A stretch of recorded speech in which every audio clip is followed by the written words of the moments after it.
Саламатсыздар, урматтуу телекөрүүчүлөр, Ден соолук программасынын кезектеги чыгарылышы.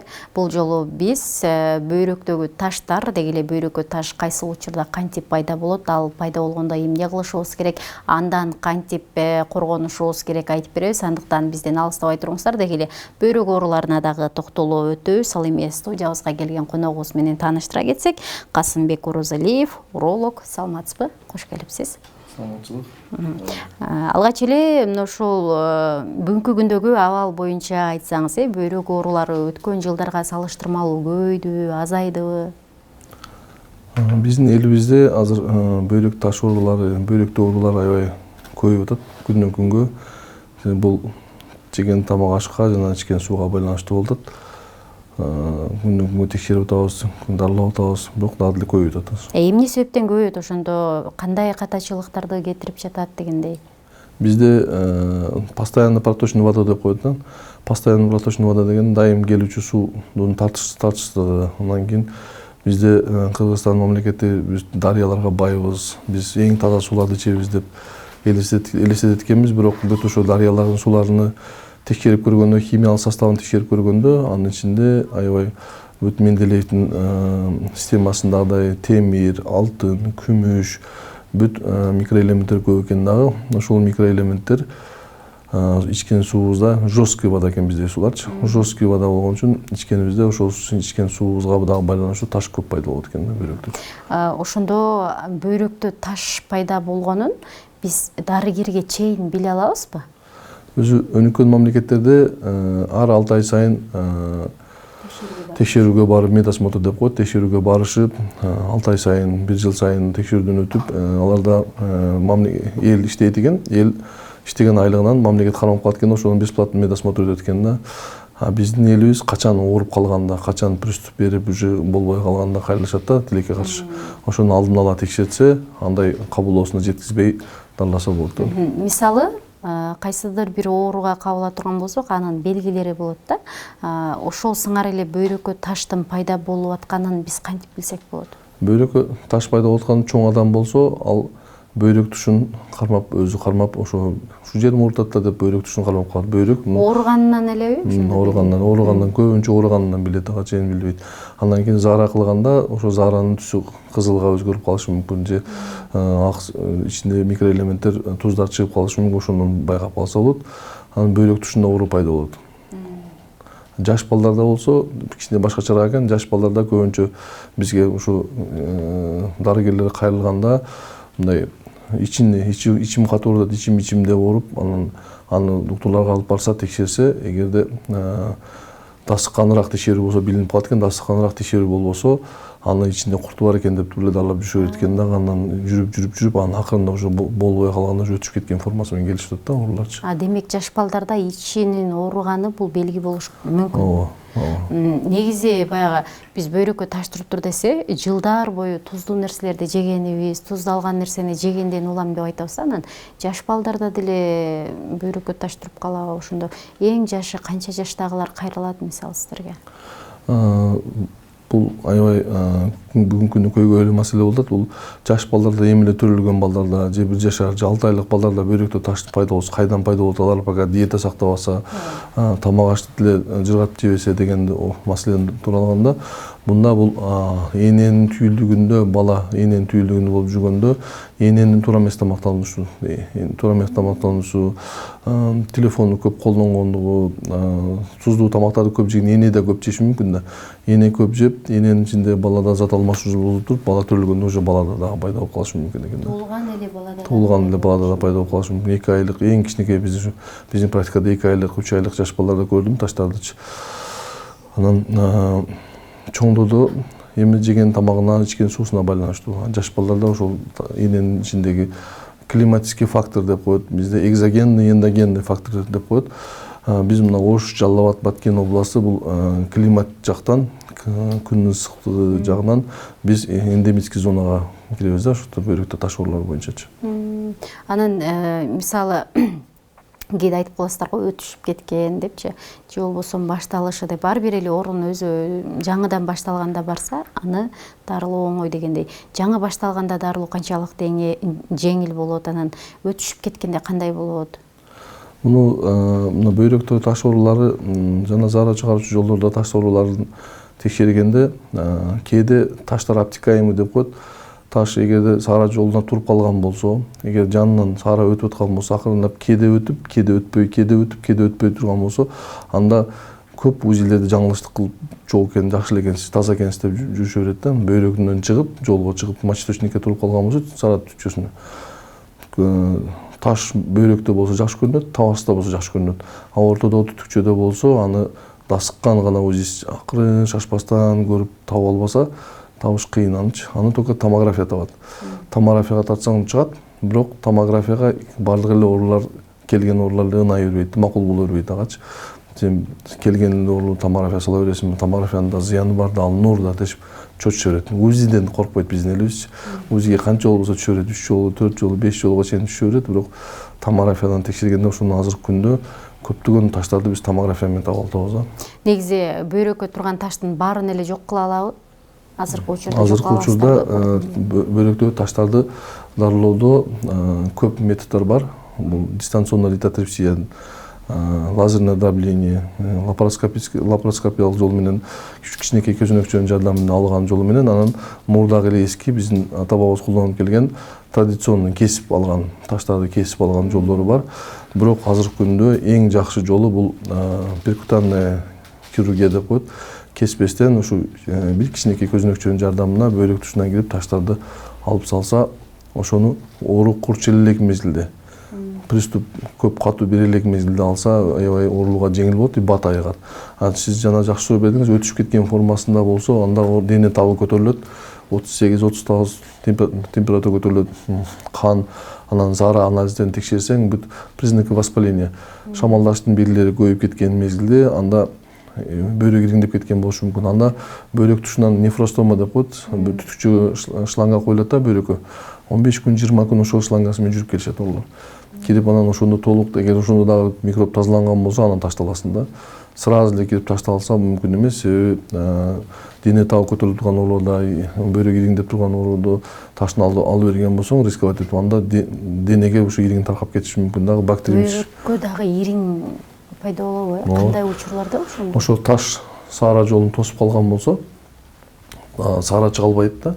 Чыга албайт дагы, анан туруп калган саарадан анан ошонун ириң пайда болот. Баягы заара негизи денеге сиңип кетет дейт го.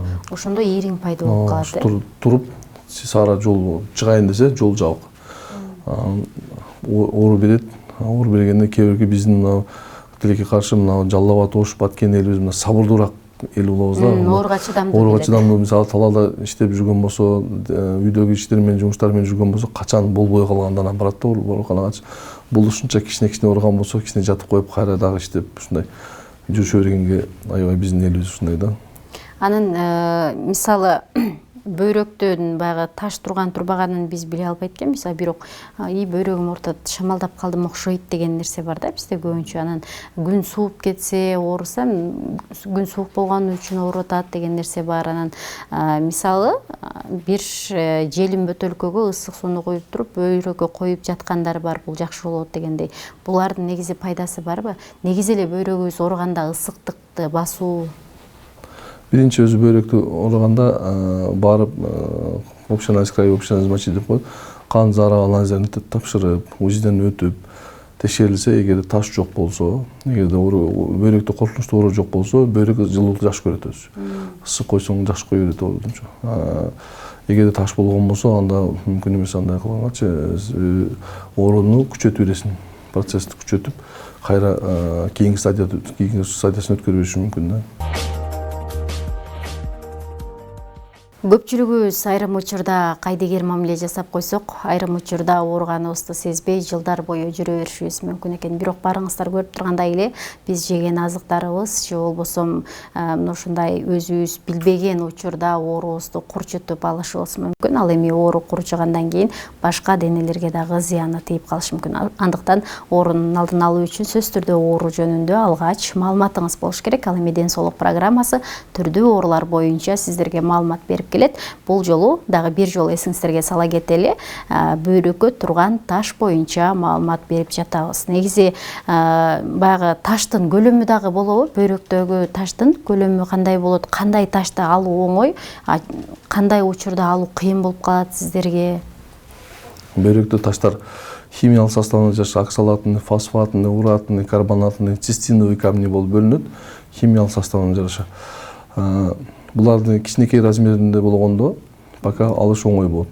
Бөйрөктөгү таш чоңоюп кеткенден кийин анын жаман жагы, ал бөйрөктөгү таш чоңоюп кеткенден кийин ал оору бербей коет. Симптомдорун бербей коет дагы. Көптөгөн оорулар жүрүшө берет дагы, таш чоң болуп жүрөт. Азыр мына жерде азыр өзүм менен оорулар текшерип келсең, мен ушунча жүрүппүн, билбеппин, бөйрөк курап калган, уже таш чоң, бөйрөк курап калган. Келбедиңизби, байке, тезирээк келсеңиз, биз ушунда баштапкы стадияларын билсек, таш деле алат элек, бөйрөктү калтырат элек деп айтабыз да. Аналар билбеппиз биз, көрмөп, оорубаса билбесем, эң башында кичине чымырайт болчу бөйрөгүм, бирок маани берген эмесмин деп айтышат да. Негизи бул уже өтүшүп кеткен стадиясында бөйрөктү сактап калууга мүмкүн эмес болуп калат. Себеби ал бөйрөк заара бөлүп чыгарып алса, андагы ташты алып койсоң дагы, ал заара бөлүп чыгарып алса, ал пайдасынан зыяны көп болуп калат да.